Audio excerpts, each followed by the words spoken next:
미술에서 형식과 내용 중에 네. 무엇이 더 중요하다고 볼 수 있을까요? 저는 그래도 내용이 중요하다고 생각해요. 내용이 중요하다. 그래서 저는 좀 사실은 저는 스타일은 별로 중요하지 않다고 생각하거든요. 작가가 자기 스타일, 자기만의 스타일을 확립하는 게 중요하다 이렇게 얘기하는 사람들이 있는데 독특한 스타일을 만들어내야 된다 이런 생각은 잘 안 하는 편이고 뭔가 좀 내용적인 어떤 의미를 좀 만들어내고 싶다라는 생각을 많이 해요. 스타일이라는 용어로 풀 수도 있는데 네. 형식이란 말을 네. 조금 부연 설명을 하면 네. 우리가 미술이라는 거는 그래도 일반적으로는 현재까지는 시각 예술로 이해가 되어 있으니까 네. 그 시각화하는 어떤 형식이 있단 말이에요. 가령 우리가 뭐 네. 미술을 네. 하기 위해서는 네. 작가가 네. 어떤 기술적 또 많은 시간 동안의 네. 노력과 연마, 네. 노하우 축적 뭐 네. 이런 것들이 합쳐져서 그 사람만의 어떤 풍부한 형식의 어떤 완성도 완성, 같은 거, 그런 것들 형식을 만들어가는. 축적된 네. 그 사람의 그뭐 네. 연륜이랄까 네. 그런 네. 포괄적 의미에서 이제 저는 형식을 네. 얘기하거든요. 네. 그 형식과 네. 그 작품이 이렇게 해서 의미하는 의도하는 네. 내용 네. 뭐 이렇게 이제 구분을 저는 네. 하고 있는 거죠. 네. 그게 지금 이동기 작가 말로 스타일로 얘기하면 진짜 조금 네. 그렇게 좀 어렵지 않게 대답을 할 수 있는 것 같아요.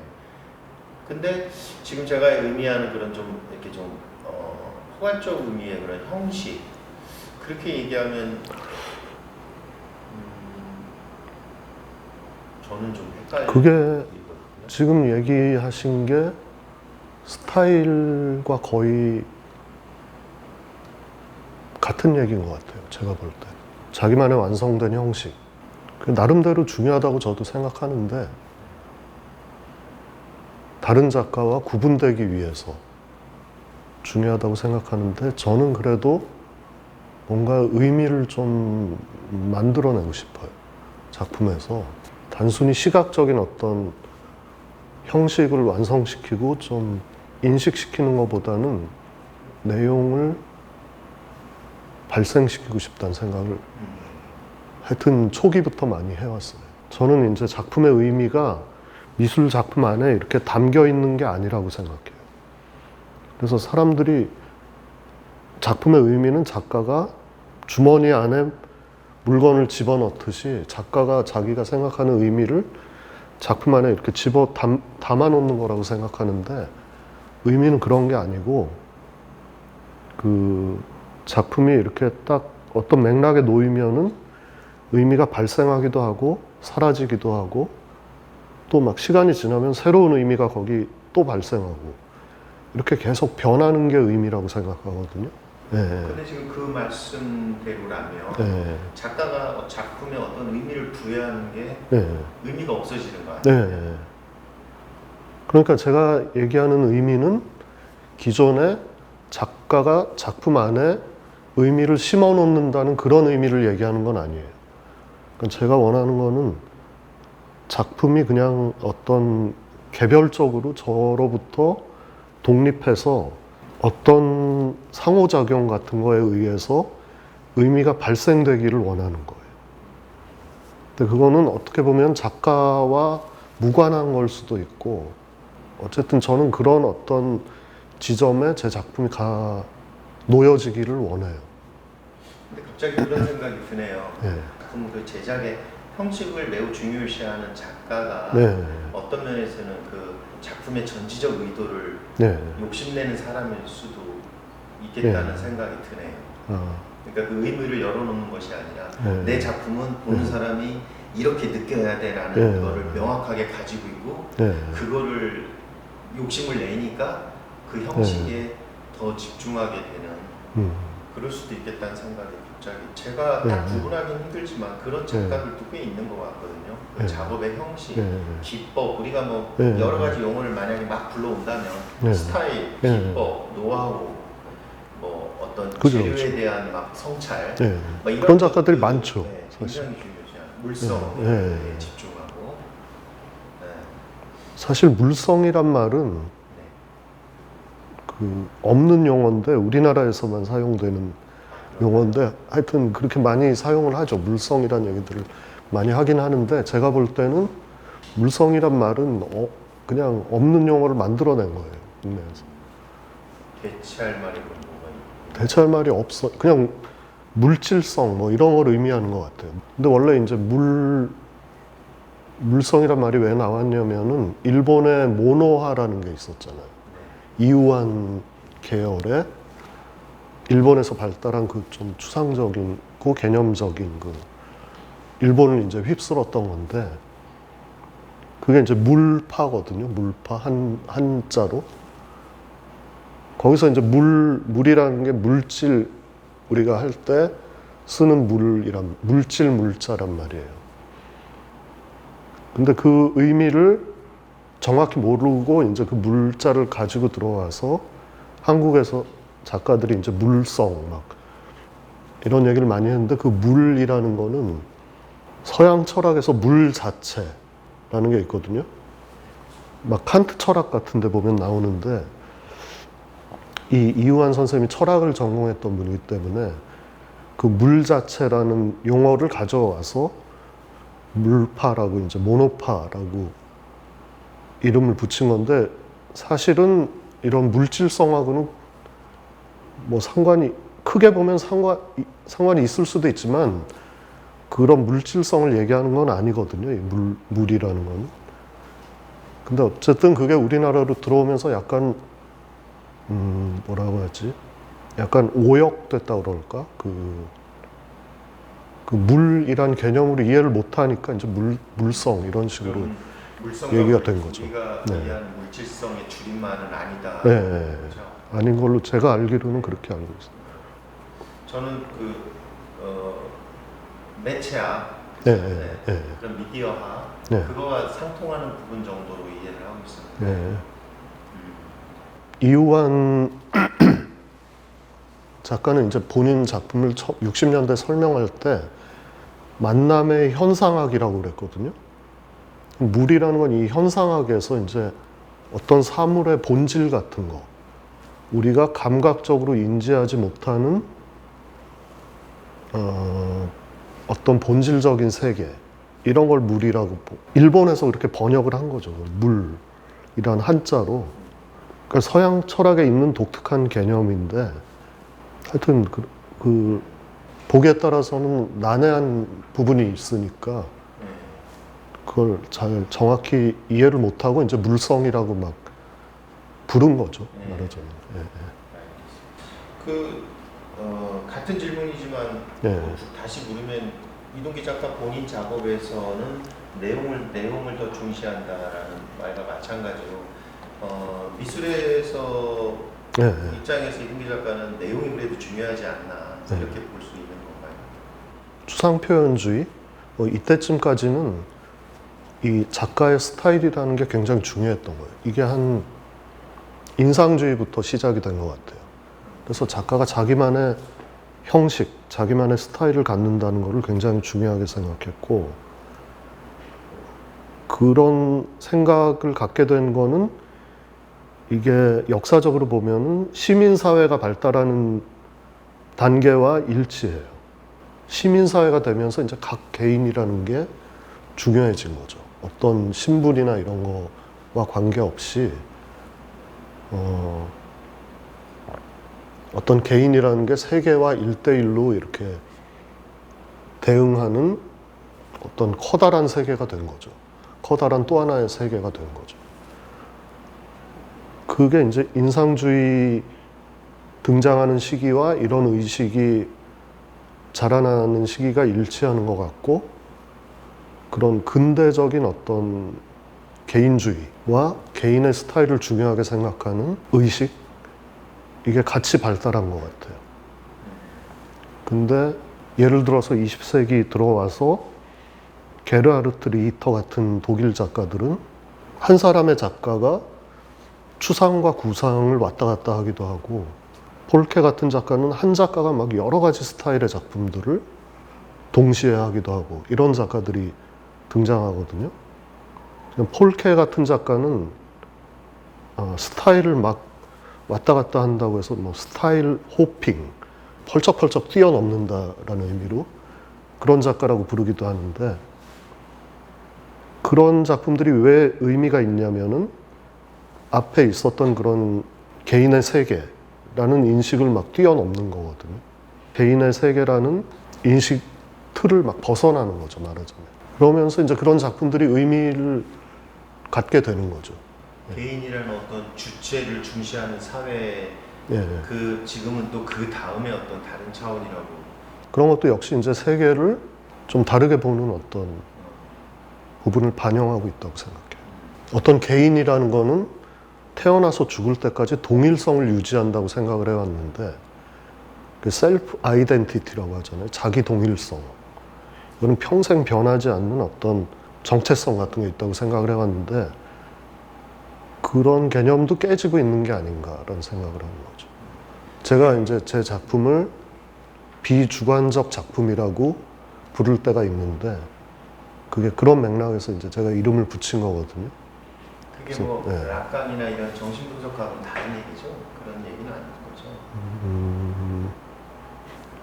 그런 정신분석적인 부분하고도 연관이 있을 수 있는 것 같아요. 그러니까 그 프로이드 같은 사람은 이런 무의식 영역이라는 거를 주장을 했잖아요. 근데 무의식이라는 거는 내가 마음대로 통제할 수 없는 그런 영역이죠, 말하자면. 그러면서 어떤 이 주체가 가지고 있는 일관성 같은 게 깨지기 시작하는 게 그런 프로이드 같은 사람부터라고 생각하거든요. 그거와도 예. 뭐 일정 부분 연관이. 그러니까 낙강도 아마 제가 알기로는 출발은 프로이드 같은 이론에서 출발했기 때문에 그런 걸 전제로 하고 있다고 생각하고, 그게 사실 일상에서 나타나는 게 요즘에 막 부캐 뭐 이런 얘기들 하잖아요. 그거 뭐죠? 부캐릭터라고 해서 뭐 사람들이 뭐 직업도 예전에는 평생 한 가지 일만 하고 살았다면 지금은 평생 뭐 4-5가지 일을 하면서 살 수도 있고, 뭐 결혼도 한 3번 정도 하고. 그 제가 지금 확인하고 싶은 게 그건데. 네.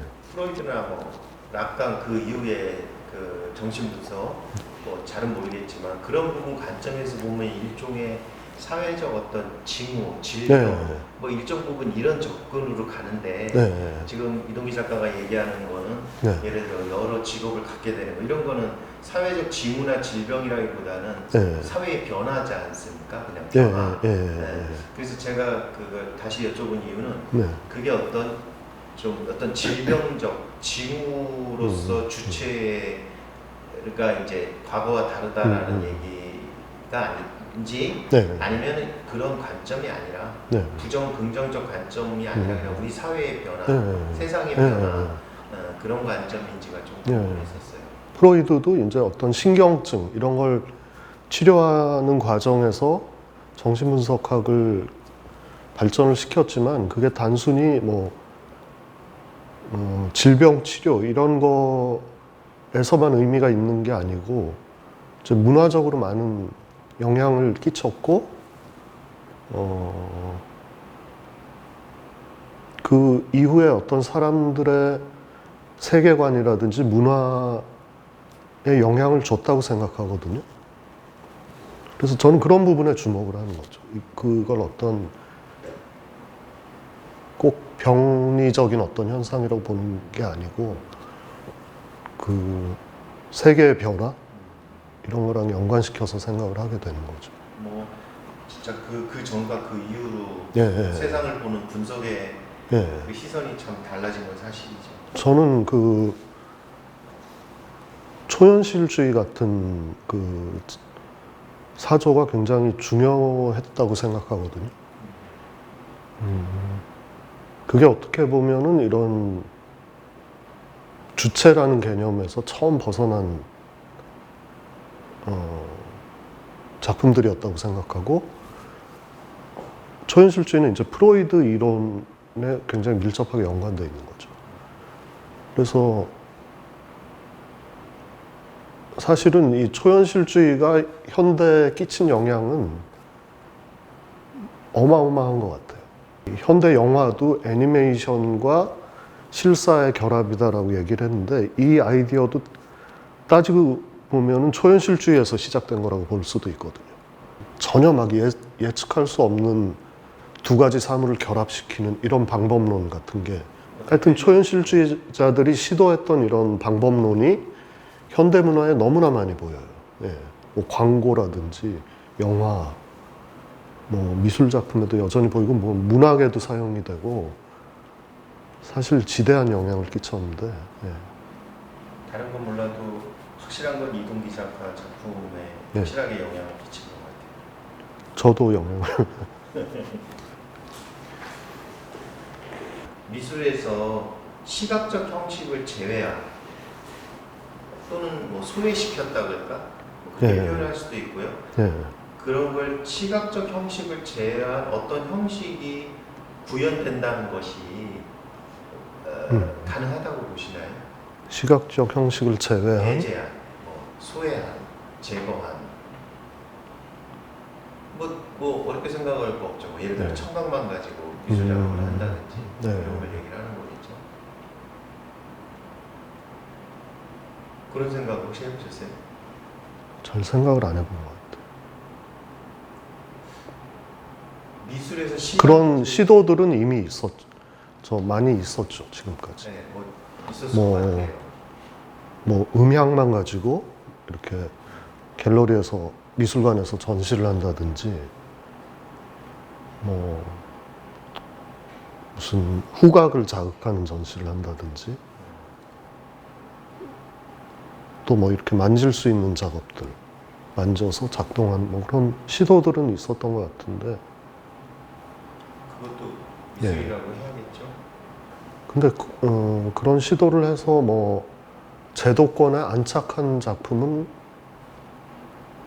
글쎄 아직까지는 뚜렷이 없었던 것 같아요.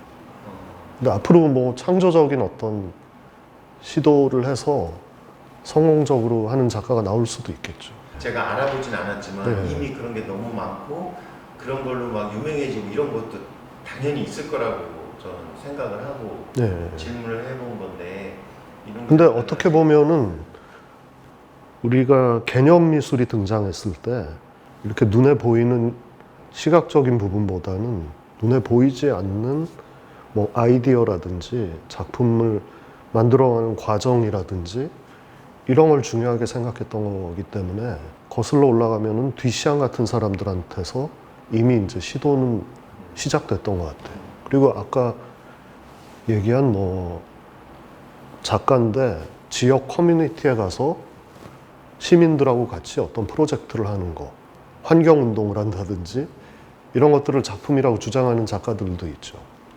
그런 작가들도 어느 정도 꾸준히 막 나오고 있고 근데 예, 유행이죠. 약간 유행처럼 사진 작가 중에요. 지금 그러니까 시각이 제외된 문제, 시각 예술인데 그 다음에 그런 커뮤니티의 그런 동참, 참여 네, 네. 이거를 합친 예인 거예요. 예, 그 사진 작가 중에 유명한 사진 작가가 한 분이 그 눈이 안 보이는 사람들을 대상으로 예, 카메라를 하나씩 줘서 아, 사진을 찍게 해서 예, 그런 어떤 일련의 작업을 한 예, 예가 예, 있는 걸 들었어요. 예.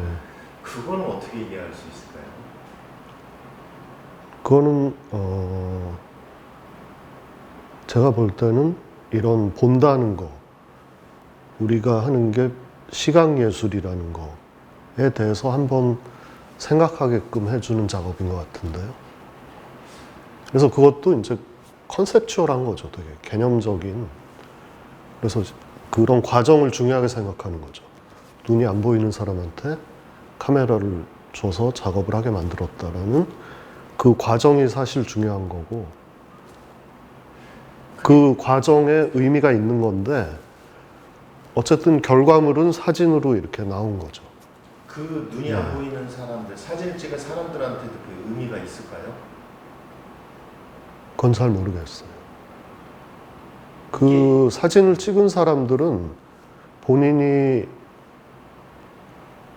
본인의 작업을 한다고 찍은 건 아니기 때문에 사실 별 작업과 관련이 없는 거죠. 작업의 어떤 도구로 사용된 거지, 작업의 재료처럼 사용이 된 거지, 본인이 어떤 그 작가의 작업에 극히 일부러 참여한 거고. 지금 우리 대화의 맥락에서 그 도구란 말은 부정적으로 들리지 않습니까?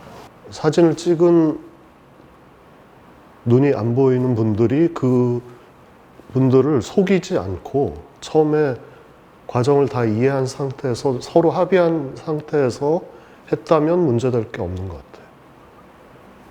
합의가 됐다. 네, 문제가 네, 없다. 근데 그 합의는 네. 항상 공평한 조건에서 합의되지 않는 경우도 많지 않습니까? 조형남 작가의 그 어시한테 네. 지불된 액수 같은 것도 네. 그런 부분이 있었고요. 그거는 합의가 된 거라고 저는 생각해요. 그래요? 처음에 다 액수를 합의를 했기 때문에 이 사람도 일을 한 거죠. 근데 그거라도 받아야지 살아야 한다면 그런 경우는 그걸 합의라고 할 수 있을지. 어쨌든 합의인 거죠. 어쨌든. 만약 그게 불만이었으면은 더 협상을 해서 올려달라고 했어야 되겠죠. 그 부연 설명을 하자면 네. 눈이 안 보이는 맹인이 손으로 이렇게 흙을 소조를 만들어 이렇게 손가락으로만 했는데 그 조각 그 나온 작품이 굉장히 인상 깊은 작품이에요. 제가 예전에 그죠. 어느 책에선가 본 적이 있어요. 그죠. 근데 이거와 눈이 안 보이는 분들이 사진을 찍는 거는 굉장히 다른 것 같아서 제가 한번 질문을 하는 거예요. 그게 아까 우리가 얘기한 이 개인이라는 어떤 의식 이런 거랑도 다 관련이 돼 있는 얘기인 것 같아요. 그러니까 요즘에 보면은 AI도 막 페인팅하고 코끼리가 막 유화 작품을 그리기도 하고 뭐 그럴듯한 작품을 하나 만들어내기도 하잖아요. 근데 그 작품을 만든 주체가 AI를 통해서 작품을 회화 작품을 만들었을 때 그 작품은 AI의 작품인가요? 그 AI를 운용한 그 작가의 작품일까요? 그러니까 그런 부분에 대한 그 질문이 앞으로 계속 나올 수가 있을 것 같아요. 그러니까 그 시각 장애인이라고 해야 되나? 그분들을 도구로 삼아서 작업한 부분도 이게 시각적인 것과 뭐 비시각적인 거의 문제를 다룬 걸 수도 있지만 사실은 이 작품을 만드는 주체가 누구냐의 문제를 다룬 걸 수도 있거든요. 지금 이동기 작가가 얘기하는 건 제가 이야기에는 그게 그 작가가 그 모든 과정을 자기의 작품으로서 포함해서 한 작업이냐 아니면 눈이 안 보이는 사람들한테 어떤 굉장히 의미 있는 일을 만들어주려고 한 것이냐에 따라 다른 거 그 얘기가 되지 않나요? 이게 어떤 의도가 제가 볼 때는 그거보다는 결국은 그런 작품은 그냥 사진 작가 그 전체 과정을 기획한 사진 작가의 작품이지 실제 카메라로 그 사진을 찍은 사람들의 작품은 될 수가 없다는 건데 그게 이제 AI나 이런 것들이 등장하면서 이제 창작을 하는 주체가 누구냐에 관한 또 막 어려운 질문들이 앞으로 등장할 수 있을 것 같아요.